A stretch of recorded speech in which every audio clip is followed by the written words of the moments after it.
Thank you very much, and it's a great pleasure to be here with you, and thank you for coming. As you can see, my topic for today is on a new approach for analyzing, measuring, and perhaps managing macrofinancial risk. Macrofinancial risk propagation, sometimes referred to as systemic risk propagation, is of course of great importance to all governments in relation to certainly financial stability. But it is also very important to very large asset managers, people who are responsible for resources to be managed, assets to be managed, that are just too large to consider getting out of the harbor before there are troubles. They need to understand and be able to address these risks. We know that the great gains that have occurred over the last many decades in the development of the global financial system as truly a global system. But what goes with that, the benefits of that, including diversification and so forth, is a greater connectedness across the countries of the world. If you think about it for a moment, when we talk about contagion as a bad thing, recognize that just observing that correlations have gone up among different regions and countries is not necessarily something that's from contagion, nor even is it a bad thing. Go back to when you were in school. What did you learn from the basic asset pricing model? What's the best diversified portfolio there is? It's the world market portfolio, at least until we go to Mars or Venus or something, okay? Suppose, and we'll never get there, we reach the ultimate in diversification so that every country, every person could have access to and sell off of their assets and everything to get the maximum benefits of diversification. What would be true about the assets and so forth in every country? Effectively, they'd be virtually perfectly correlated because the effects on the country, it's not the individual assets will be, but the effects on the country, since everyone holds the market portfolio, is everybody would be correlated.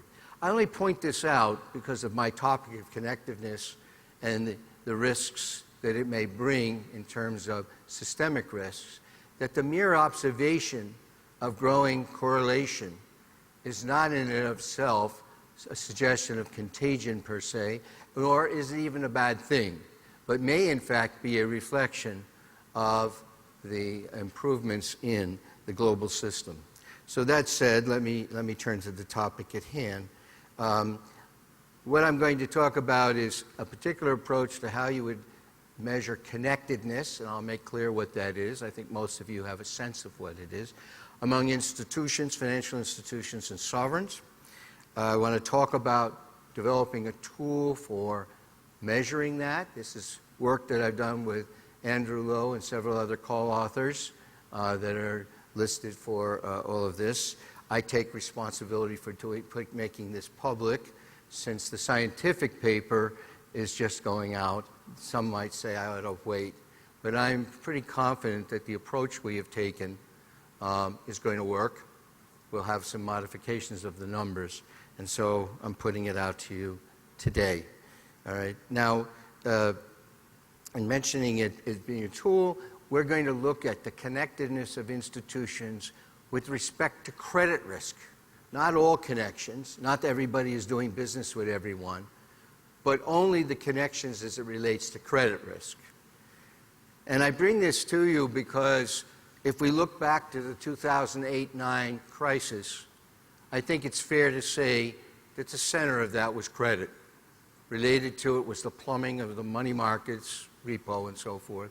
But credit was certainly the center. And so it seems appropriate to focus on that particular aspect.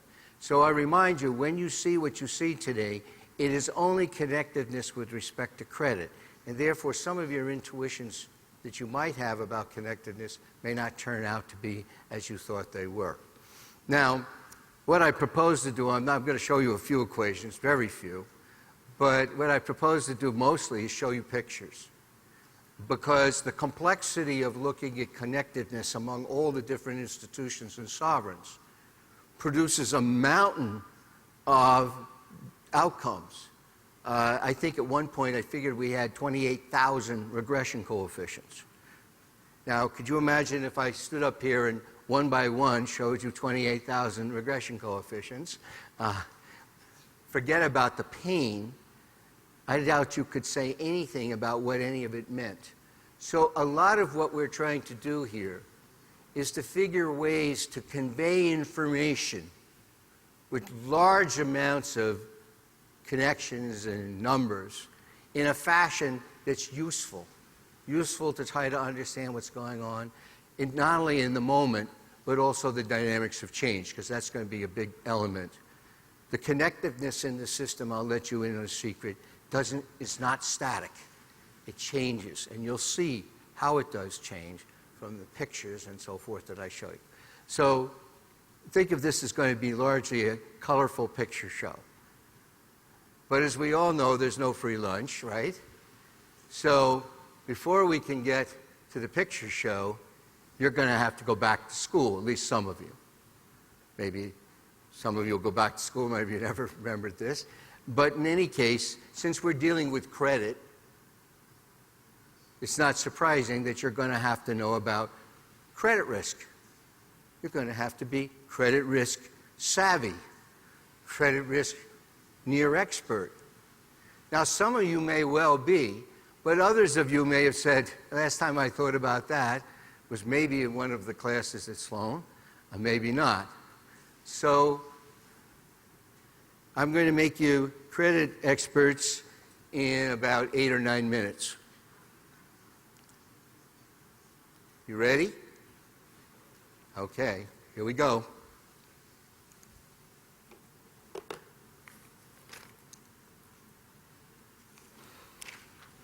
This, and I apologize, I'm doing this in US dollars. I'm being provincial. You can make the conversion to anything else. If I try playing around with others, you know it wouldn't work out well. So this, think of this as a bank loan, a corporate bond, a mortgage, some kind of credit in dollars. Pure vanilla, not a 32 tranche anything, everyday kind of thing that's used. This is a full faith and credit U.S. Treasury guarantee in dollars.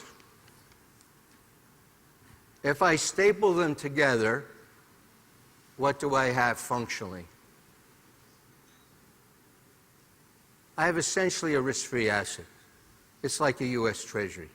Now, it doesn't have the collateral value, it doesn't have the tax features, but basically, if the issuer of this loan, bond, or mortgage doesn't pay, the U.S. Treasury will, and I really do believe in dollars, you can count on that today. Okay? So everybody understand? This is a risk-free asset. Time value of money, you lend money now, you get paid back later with some interest, not very much. All right? Now I'm going to rip off the guarantee, get back to the loan. Well, if what I had before was the risk-free bond, then what's this? It's a risk-free bond minus a guarantee. You see the logic? None of this is any particular theory, it's just structural. Okay? So as you see up here, what I've done is, as I've written this down for you, you can see these are sort of equations. Now, the first lesson of credit is what? Every time you make a loan, every time you buy a mortgage, okay, you're actually engaged in two different financial activities. One is lending money risk-free. We understand what that is. And the other is writing a guarantee. That's what the minus sign is. What is guarantee? Guarantee is insurance. Happens to be value insurance. So you're in two businesses, risk-free lending and insurance writing. Now, insurance writing is an old and honorable profession. Some of you may be even engaged in it yourself. But it's very important if you're in such a business that you understand you are, that you have those risks. And so lenders are always in the insurance business to some degree. except in the extreme of a pure riskless borrower. Okay? So that's the first lesson. But let's now convert that a little more and say, what is a guarantee? What's the structure? And what I've set up here is a very simple balance sheet. The corporation has operating assets, single debt issue, and equity. And you know the left side and the right side are equal as an identity. That's not a theory. All right? And let's say the debt is promised to be paid $1 billion, B dollars, at some date in the future. Now, when that date in the future arrives, one of two things happens. One possibility is you get paid your $1 billion, the B. Well, that's easy enough. You walk off, you got paid what you were promised. But what's the other possibility? They don't pay you because they can't. Now what happens? Well, we know in the real world it's a morass of legal and other things that happen after this. I want to cut through this because we're just trying to understand functionally what's going on. Every debt contract, everywhere, when you cut through all the details, has the feature that if you don't pay, the borrower doesn't pay what they promise, then the lender, the creditor, gets to seize assets, the assets that are pledged for that loan. If they're the corporate assets, if it's the house, whatever. So let's just look at that. So what does that mean? It means in the case where you're not paid your $1 billion, you will end up effectively getting the assets, whatever they're worth. So I've mentioned the market value of those assets on that date is A. Now, what do we know about A if you don't get paid? They're not worth, as a market value, more than $1 billion. They're worth less. Otherwise, they would have paid you. They're not going to give you $2 billion in assets instead of pay you $1 billion that they owe you. So the only question is, how much less than B is A? Because that's what you're going to get. Now, what's the guarantee worth? Remember the thing we had stapled. That guarantee is worth nothing, as insurance often is, if it's not needed at the end. Doesn't mean it wasn't worth anything when you bought it. You heard from Debbie about guarantees earlier. They're worth a lot in advance. But like many insurance policies, they end up not being needed, and therefore they have no value. But when they are needed, what is it worth? Because I will get my $1 billion from the U.S. government that I would not have otherwise, the value of that guarantee is the $1 billion I will get minus what I would have gotten had I didn't have the guarantee, which is A. So we can write the payoff to the guarantee is the maximum of 0 and B minus A, where B is the promised payment, A is the value of the assets.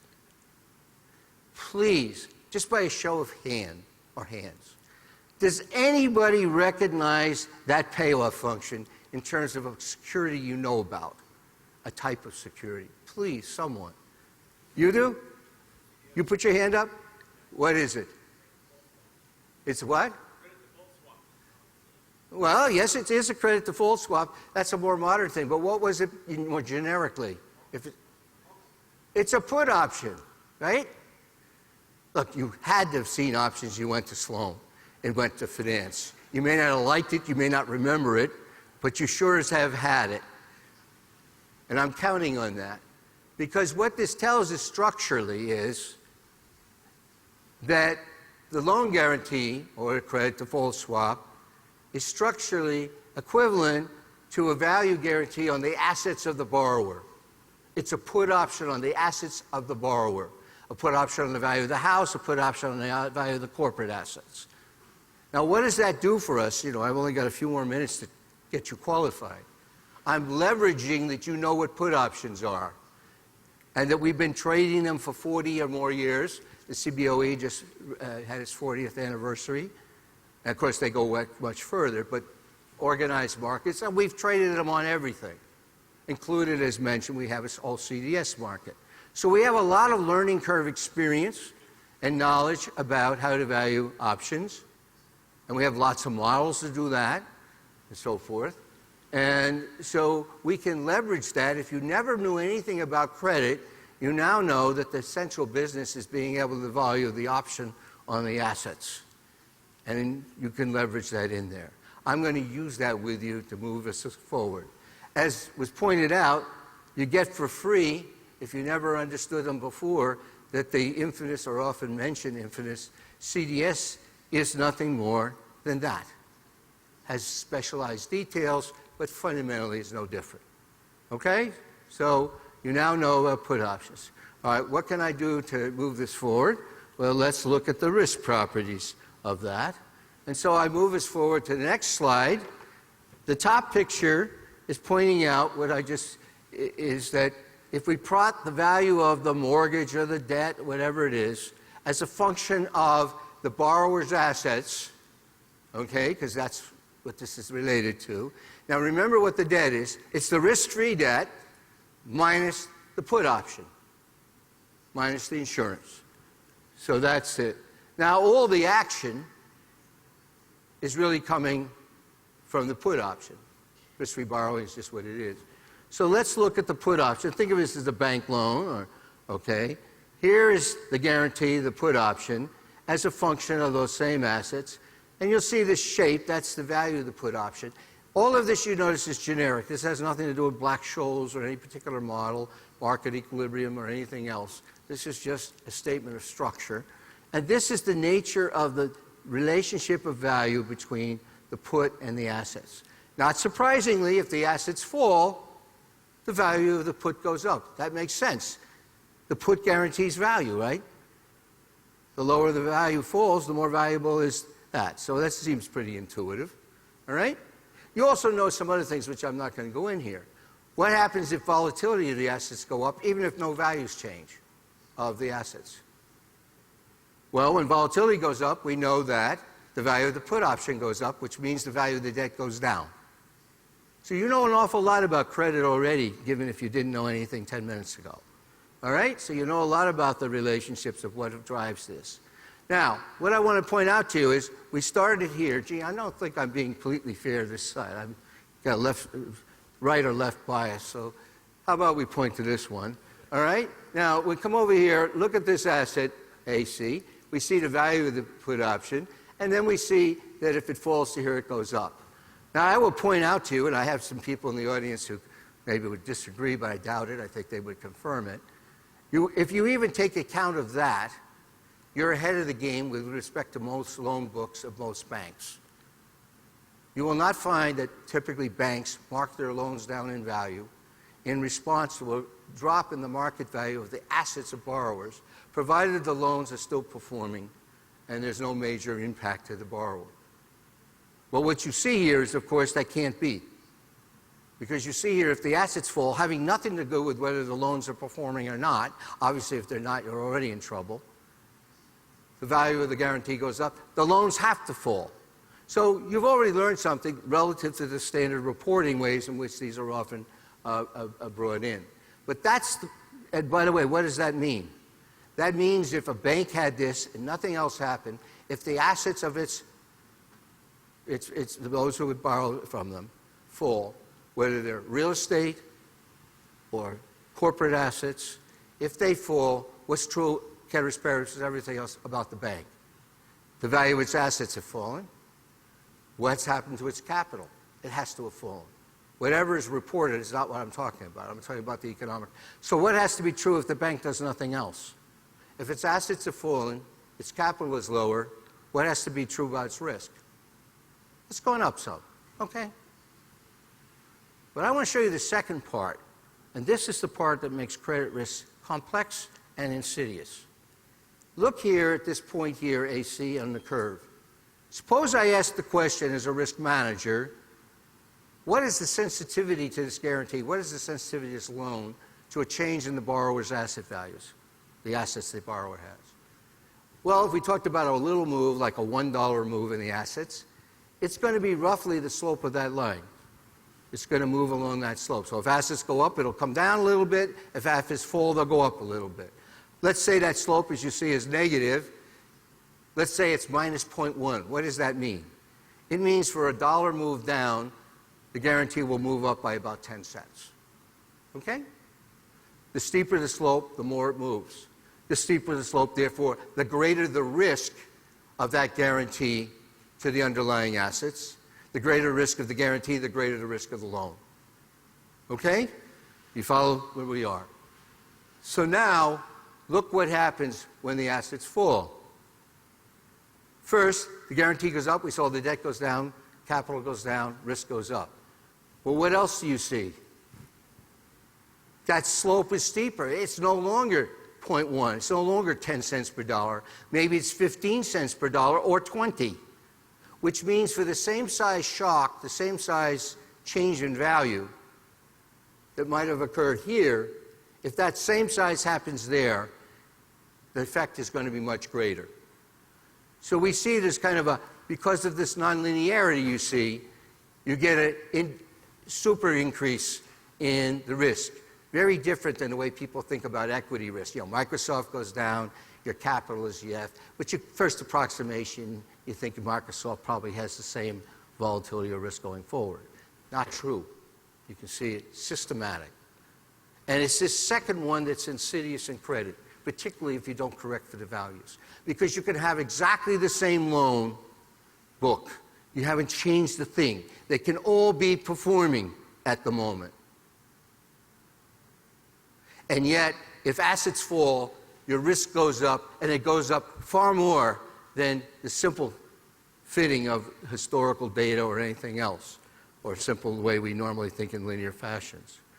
And if you have 2 or 3 of these shocks, you can have a huge change in the amount of risk from the same loan book, not because they're doing more of it or taking more risk. They don't think they are, or at least that's not what they're reporting typically, but they are. And that's part, I think, of what you saw happen in the crisis. It wasn't reported, and then all of a sudden you have this. Now, because you've been so good, I'm going to give you a dividend for your... I saw you all taking notes, right? And what I'm going to give you as a dividend is the following observation. That relates to what I'm about to show you in the pictures. Remember, I promised you a reward. And that is, what do we know is almost a universal, not even almost, a universal process around the world about sovereigns and their banks. Sovereigns guarantee their banks. They guarantee them explicitly with deposit insurance, and they guarantee them implicitly in the sense that after the fact, they take care of them in one way or another, even if they're not legally obliged to or formally committed to. I think we don't have to argue about that point, right? Well, what does that mean? That means that the government is writing a guarantee of the bank assets, right? We know that's a put option. See it over there? We'll switch back. I don't want you to feel like I've abandoned you. Okay? See over here? Same put option on the bank assets. So you see the government's risk is changing. But let's pierce through the veil of the bank assets. We know what the bank assets are. They're risk-free lending. Well, that's fine. What else are they? They're insurance contracts. They're guarantees. They're puts that have been written by the bank. And the government is guaranteeing those because they're guaranteeing the assets. Which means what? The government is writing a guarantee of a guarantee. It's writing a put on a put. By the way, this nonlinearity, which increases as you go in that direction, has a jargon term. So now, you go out with your credit risk friends, you can say, I'm telling you the term, so you can just drop it on them. It's called convexity. Okay? That shape, which is a mathematical statement of something that holds water, it's nonlinear, is convexity. So now you say to them when you're out, yeah, the problem you guys had, or the problem we're seeing here is a matter of convexity. All right. So that's what it's called. So what you have here is convexity here. You have convexity here. But if we were to do a graph of the real assets that are driving the government's risk, it's the corporate assets or the housing assets that underlie the bank loans, then if we plotted that, we would be plotting a put on a put. And if a put is convex and you have a put on a put, you have a double convexity. What does that mean? If you plotted that thing, you see how that curve starts upwards? It goes upwards much faster. So it starts out very flat, and then it goes boom. So it would look different. So before we go any further, this might give you some qualitative insight as to how a government, a sovereign, can be in fine shape, healthy, down along here. Okay? Oops, did I push the wrong? Right along here. If it gets a couple of shocks in the real estate, which has happened in some regions, including more recently in the United States, okay, or in corporate assets, which both happened, by the way, in 2008-9, both fell, okay, then what happens to sovereigns? What can happen to sovereigns? They can go from being at very low risk to very high risk pretty fast in terms of the increment. And therefore, that might help you understand something of how sovereigns get into trouble pretty quickly or seemingly out of nowhere. You don't need black swans. You don't need some weird theories or strange events of wild tales. They may be there, but you don't need them to explain what you saw. You can use what you learn in finance at MIT about options to understand a large part of what can happen with these events. Okay, so now that was a small dividend, so now you can talk about government risk, but I'm going to use it. So let's now try to harvest a little bit. And I'm going to stay, before I get quite to the pretty picture, I'm going to point out something, and let me pick someone from the audience. How about Dean Schmidt-Lang? Here he is. Now, as you can understand, I'm going to make him the sovereign. I'm the bank in his country. He's the boss, he's the sovereign, I'm the bank. We know he's guaranteed me. That you all agreed to. But let's say times are getting a little tight in the sovereign, in terms of financing. Have you ever known in those situations for the sovereign to go to the bank and say, excuse me, we think it would be a great idea if you bought some of our bonds we're issuing? So, of course, my sovereign says, good thing to buy, I buy them. Okay? You agree that's happened more than once. All right. Now let's analyze that. It's true, he's guaranteed me the bank. But what's now true? I've bought the sovereign's bonds. We know what that means from the picture in the previous page. I've written a guarantee of whoever bonds I bought. So I have just guaranteed the sovereign. I, the bank, have guaranteed the sovereign. Now let's consider a little dynamic. Of course, the sovereign never gets into trouble by itself. It's always my fault. Something goes wrong. Real estate goes down on me. Corporate loans go down. And I get weaker. What happens to the sovereign? Well, because remember they wrote that guarantee? They get weaker, right? Because their liabilities have gone up. Okay? But if the sovereign's gotten weaker, what does that mean about me? I've written a guarantee to the sovereign. So now my liability is going up, which means I've gotten weaker. But if I've gotten weaker again, what happens to the sovereign? You see something going on here? It's called feedback. Now you might say, who in the world would ever think of setting up a situation where the guarantee guarantees the guarantor who guarantees the guarantee? I think I got that right, but if not, you got the message. I may have left one guarantor T out there. Okay? It happens all the time. In the United States, we have the Federal Deposit Insurance Corporation, which guarantees the bank with insurance, deposit insurance, and banks hold their bonds all the time. Now, of course, if everything is risk-free, you don't worry. But as we know, in some places it isn't. And I think, in particular, if you want to understand a little bit of what's going on I have to say, sadly, still going on in the European debt crisis, I think this may give you some insight. Maybe to help you a little more, you like a little more color. Here's Euroland in terms of this. We have the sovereigns connected to the banks, and the banks and the sovereign. You saw this between the dean and me just now. And you have in other of the Eurolands the same thing. Well, what else do you have?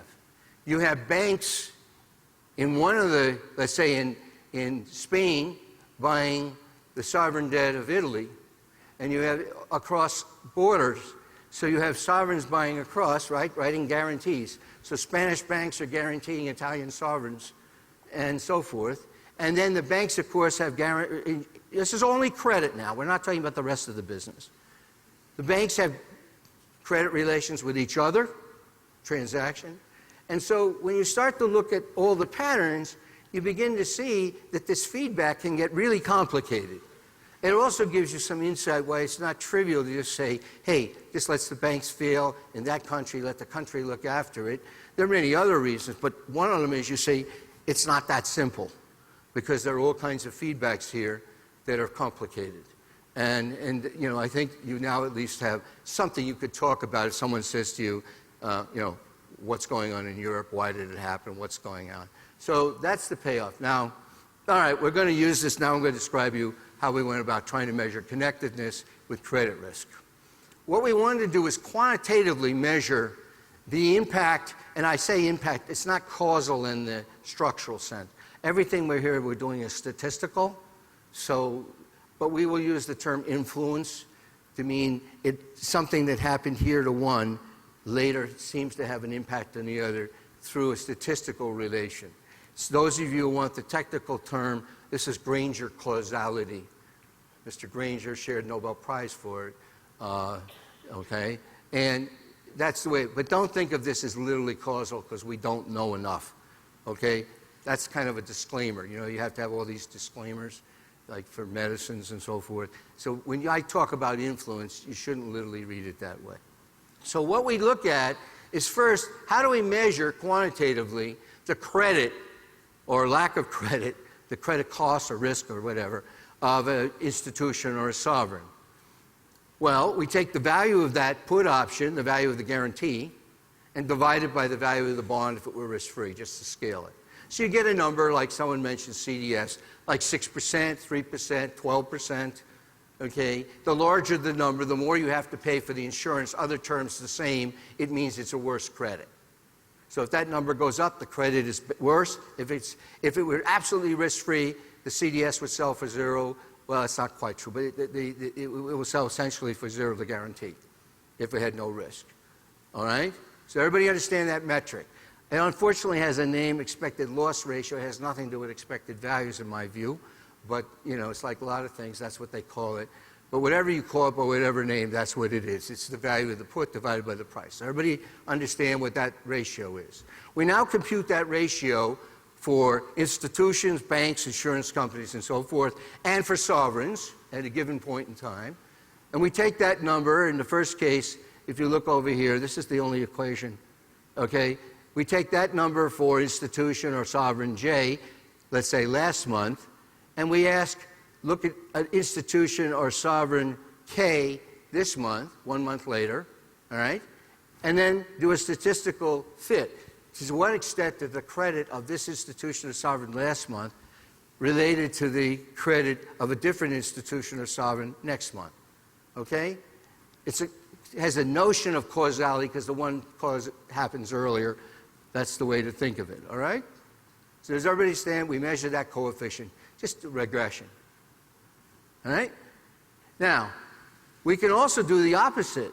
We can look at K at the earlier date and ask how it's related to the credit 1 month later of J and get another coefficient. One's BKJ, one's BJK. So you can look in both directions. Now we say if BKJ is significantly greater than zero, say a P of 0.01 or something like that, you set confidence level, right? So it's significantly different from zero. If we say that, then we say J influences K. If the other way, we find that K influences J and it's significant, we say K influences J. So you see this connection. We look at last month, next month, are they connected? Are they significantly connected in the statistical sense? So we compute all these regression coefficients for all these connections. Now, if they're significant in both directions, which means J seems to be significantly related to K, and K is significant to J, then it's going both ways. That's what you just saw before to interpret. That's feedback. I'm affecting the sovereign is affecting me. So you can have both of them in both directions going on. Okay? Now, one quick disclaimer for this looks pretty simple. We're just doing pairwise comparison. We can do a more fancy version of this, which is, you know, the own thing with the past, other with the past, all the forwards. Okay, as you'll see, as a first pass, we just did the simple one that you just saw, pairwise comparison of these two things. All right? So that's just to tell you that the technique will work for more complicated specifications. We figured we'd do the first. All right, you ready? Now we get to the pictures. Oh, I have to tell you the data. We took data from 2001 through March of last year. We're updating it now. Monthly frequency. We took 17 sovereigns, 63 banks, 39 insurance companies. That's 102 institutions, 17 sovereigns. There's 1,734 connections each way. Okay? When you work all the other things out, that's where I'd mentioned 28,000 regression coefficients. When you work through everything all the time, you get a huge pile of these B's. Right? Big pile of numbers. How do we compute, just a few words, how do we compute that ratio, the cost of the credit? For sovereigns, we use CDS. That's a market price. We used it. Now, sadly, that market price not be available for some sovereigns more recently, but you work with what you can. So we used the sovereigns. But when we came to the institutions, we did not use their CDS. Why not? Because the CDS measures only the credit risk being borne in the private sector, not the total credit risk of the entity. We're interested in the total credit risk of the entity, no matter who is bearing it. So, for example, Ireland, at one point, I'm sure you're all aware, announced it was guaranteeing all its banks. Guess what happened to the CDS right after that on those banks? Way down. Why? Because the sovereign had stepped in and said, we're going to guarantee it. Of course, if you looked at the CDS of Ireland, where do you think that went? Up. It's kind of a conservation at some level. All right? If we just looked at the CDS, it looks like the banks are much better credits. Well, they are from the private community, but nothing in those banks changed. Their loans didn't get better. They didn't raise more capital. All they did is shift the credit risk to someone else. So CDS only pays on essentially the private sector risk. So what did we use instead? We used well-known type of models. I mentioned Moody's KMV is probably the better known that have been used to estimate these. These are well-known models. They even have something to do with a model I published 40 years ago, 40, close to it. Okay, and I'll take the credit, at least to the extent I put the name on it. But obviously what they've done is far more sophisticated. But the basic idea is it computes the value of the put options based on market data, not accounting data, not flow of funds data, not data that goes to the official regulator of whose banks have what. It uses market data. The advantage of that is that it changes every day. So it's very fast reacting to information because equity and debt markets react quickly. Doesn't mean they always react correctly, but they react quickly, whereas counting data, flow data. Secondly, they're comprehensive in that way because if you just look at accounting data, you're not getting the whole story of the relationships that may exist. Even if you look at the flow of who has loans with what, that isn't the whole story either. You don't need to have official loans in order to have lots of credit connections. So the market, however, is going to give you an estimate of all of it, a composite. Incorrect, maybe, surely almost, but maybe as best as possible, so that's what we use. The other advantage is it's cheap. Once you have the model set up, you can get those data every day and update it if you want. Whereas accounting data and so forth, it's by appointment, and not everybody has access to the flow data that the official sector does. So this is the advantage. Is it dominant of everything? No. But it's a well-used model, and this is what we're doing. For the purpose, we're not doing a trading book here. We're not doing capital structure arbitrage or arbitrage across sovereigns or something by using these models. We're using them to indicate connectedness in terms of the degree of effects of changing in credit. For that purpose, we're very comfortable with these models that have been used in practice and are used in practice are far good enough for that purpose. Okay, so now I've collected the data. I promise you, and they're pushing me here on the time, I'm not going to pay too much attention. I will, but all right. This is the first picture. What we did is we ran all of these connections. We took only the significant ones, remember, not every possible, not the 1,734, but what we took is only the ones that were significant. We say influence is statistically significant. Then we drew the lines between them. But the way we did it is, well, first of all, I should explain what they are. I already told you the data. You see the colors? If you have better eyesight than I do, and you can read that, that's the names of all the banks that are in the sample, red. And the blues are all the insurance companies in the sample. And the blacks are the 17 sovereigns. Black is sovereign, blue is insurance, red is banks. Okay? Now, what we did is we put them and connected to all the significant ones. And furthermore, we did what's called principal components or eigenfunction calculations. All that means is we looked at all these connections and their significance, and we said, who are the biggest players in the sense of having the most connections in the significant sense? And we physically, in the graph, located them closer together. So if they're more significant and they're players with many others, they get put together. So when you look at the graph, you'll see some blow-ups of this in a moment. What you see is the degree, you can see physically the degree of who's really connected, who's really having importance, and who is kind of out of the game. And you may be surprised when you see the detail. So does everybody understand? The whole idea here is to use a picture to convey information. Now this is like looking at Google Maps of the planet, right? If you can read the detail on that, you're pretty good. But I want you to watch very carefully. Put your attention on this screen. Everybody got it in their mind? Now I'm going to show you the next one. Any difference? Yes, I hope. Let's back it up once. That's before the crisis. 204, 207 composite. That's 209 to March of last year. So the first thing your eye sees is something has changed in terms of connectedness with credit. Remember, this is only credit. You think a little more dense? Now, if you spend time looking at this, it's like going to the museum and sitting in front of a painting.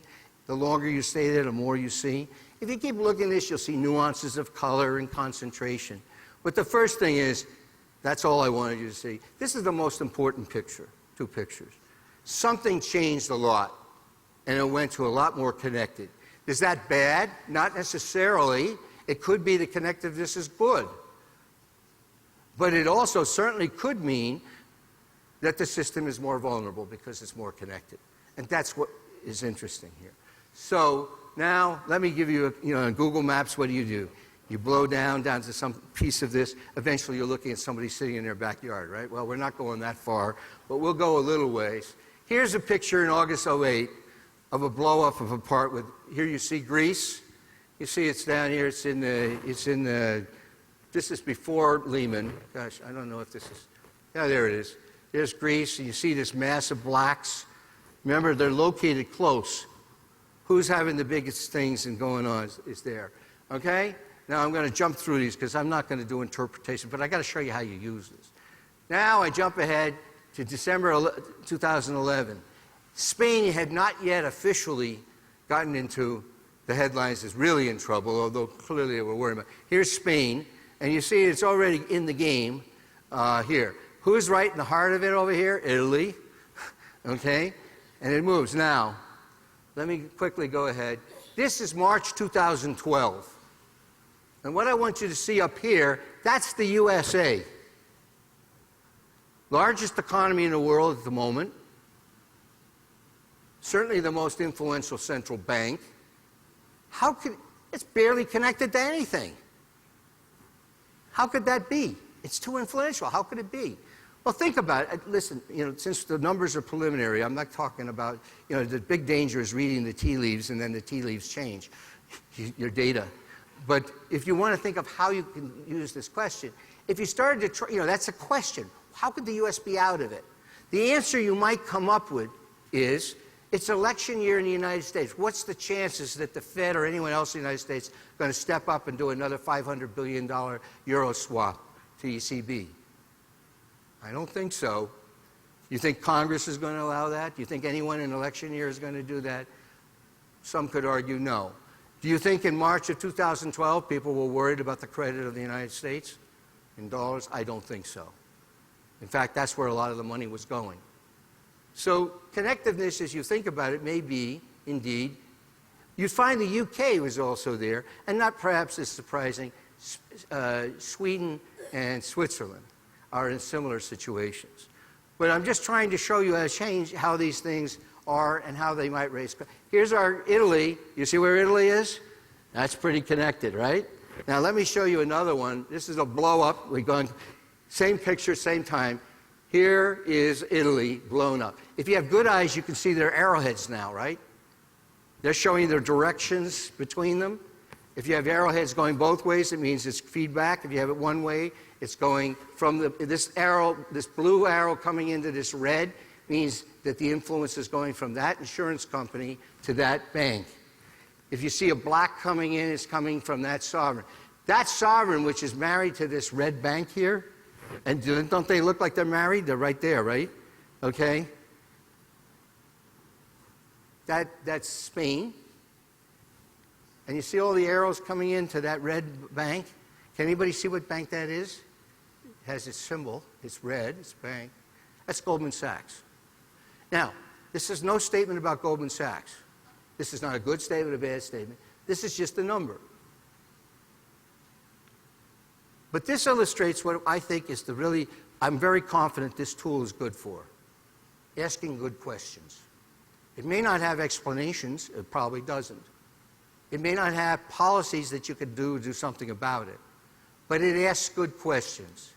And the good questions that it asks are, why is that happening now to them? And this is what we feel very confident is the value of this technology. And asking good questions is pretty valuable, particularly when the world is changing, so it's not the same questions. This is like dynamic, develop endogenously stress tests. Now, if you're in the official sector, you can just call up Goldman Sachs and say, we see these things. Can you help us understand? If Goldman Sachs doesn't know and wasn't aware of this, they probably want to know too. So it's not like there's anything being hidden here.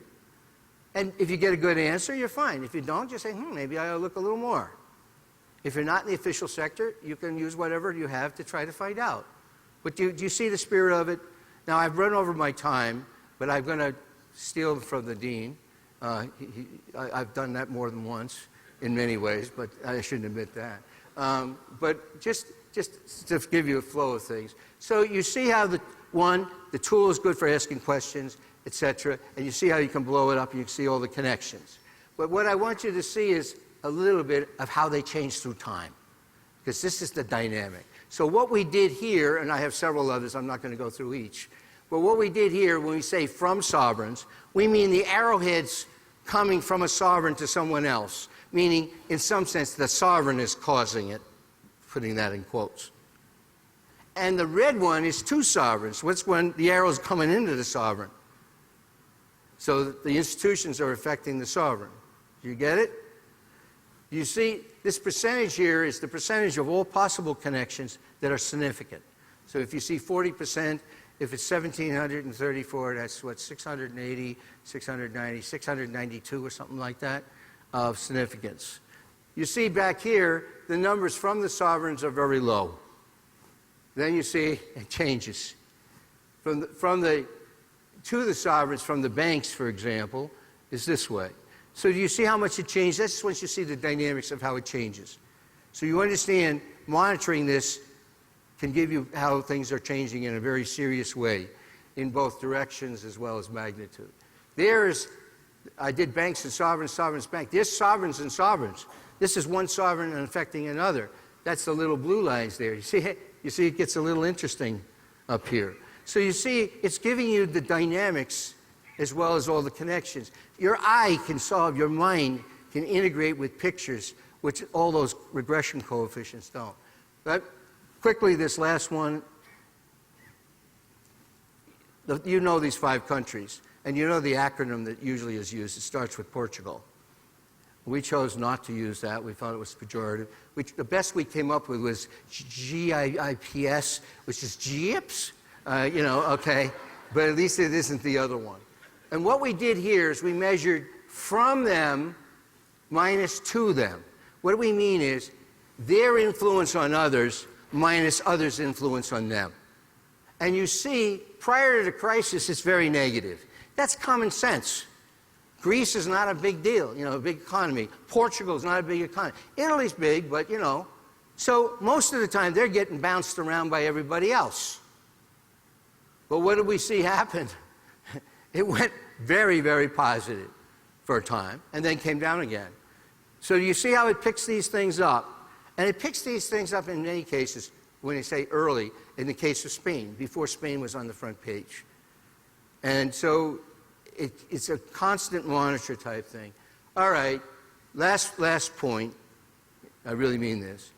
There's a message here that we've worked on, and this is about finance and what finance has to contribute to this whole issue of stability and so forth.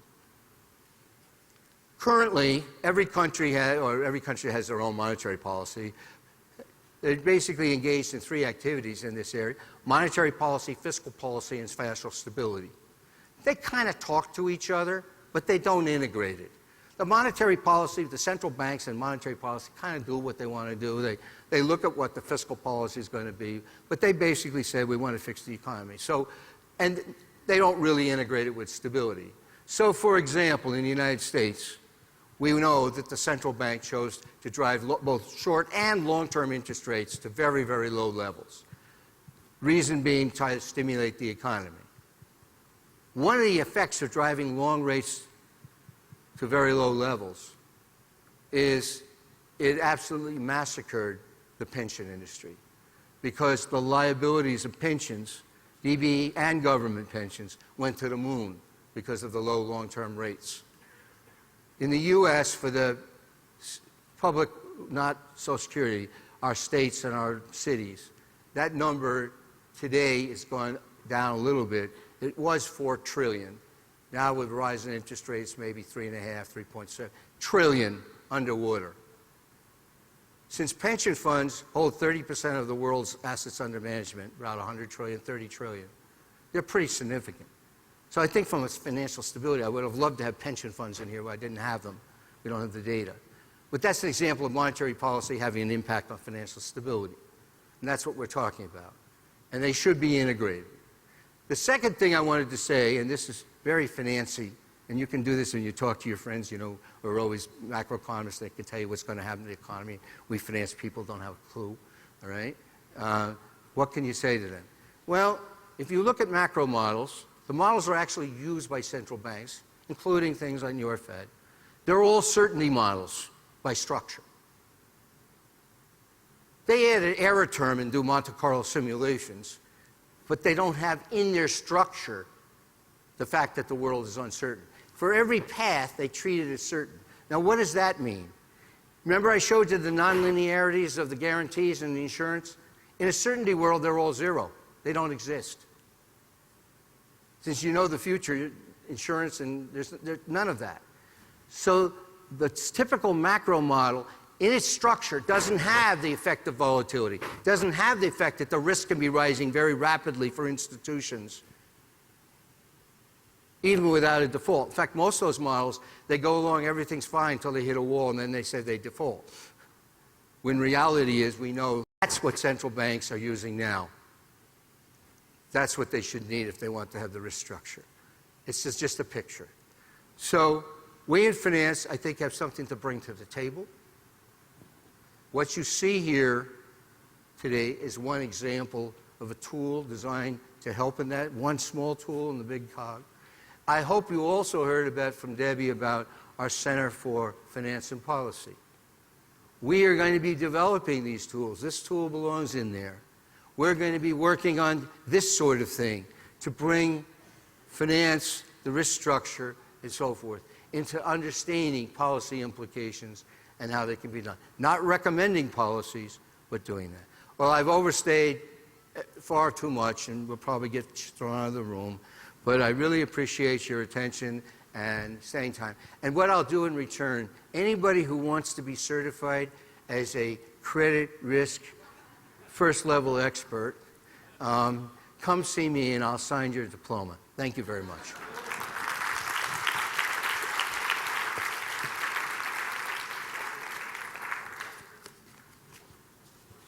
Okay.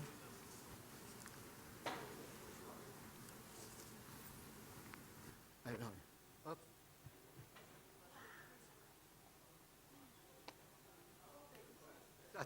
When was the last time I wouldn't? I don't know if I'll have answers, but go ahead. Maybe we'll just take one question over here. Thank you very much for a very interesting presentation. Wondering if you can show us the relationship of sovereigns in East Asia, China, Japan, Korea, US, and so on. Have you done a graph? What you see is the data we were able to get, which is better than most had. One of my co-authors, Dale Gray, is at the IMF and has been doing this kind of stuff for a long time. We were happy to get this data. As I mentioned before, I would have liked to have other institutions like pension funds. So I would turn it around and say, when the center opens, or even before then, if any of you think this might be interesting for Asia, let's have a conversation. And even you don't have to wait for the center. You can do this for yourselves. We don't have the data at the moment. Those are not, we just don't have them. If we had them, we would certainly run them. We think it would be fascinating to do that. And we think it would be fascinating to look at this, through time. But the scientific paper is just almost coming out this week. So it's early day for that. But all of this can be done now. So do you understand? I don't have an answer, but I have a way to get an answer. So I throw it back to you. If it's interesting enough to you all, I think we can find a way to work it out. I would be maybe politically incorrect, but I would be interested in finding out the put option price between US and Japan, for example. Between? US and Japan, China, US, China, Japan. Well, no, these are not one against the other. I mean, you mean the connectors. You'll be interested to see. We all would like that. I'd like to see it with China. I'd like to see it with the whole things. And I'd like to see how it changes. As you can see, a lot of the story is the change, not just the levels. And all of this is a massive set of questions that you were likely better suited to answer than we, because you have access in your own firms to many, many proprietary models. By the way, you don't have to use Black-Scholes or KMV. You can use your firm's super proprietary credit valuation model, whatever it is, and get even better numbers. There's no suggestion here that we have the best model for valuing the credit. But in terms of the connections and so forth, we think this would be a very interesting area for us to work together, in the sense that, when I say work together, I don't mean as a sponsored research, but rather as a joint thing where we want to do this. Clearly it's there. It's part of what we want to do for research. You do it. Anything you want to do for yourselves is great, obviously. Okay? Okay, thank you.